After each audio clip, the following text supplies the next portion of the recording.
দেলুটিয়া union সহ আরও কয়েকটি ইউনিয়ন। তো আমরা একটু দেখাচ্ছি আপনাদেরকে যে এখানে অধিকাংশই হচ্ছে মাটির ঘর হওয়ার কারণে ঘর দরজা ভেঙে একবারে দুমড়ে গেছে।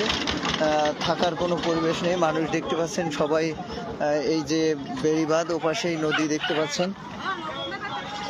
আমি একটু দেখাচ্ছি, এপাশেই নদী এবং এই নদীর পাশেই যে বেড়িবাঁধ, অর্থাৎ আমাদের এলাকায় অবদা বলা হয়, অবদার উপরেই মানুষজন আশ্রয় নিয়েছে।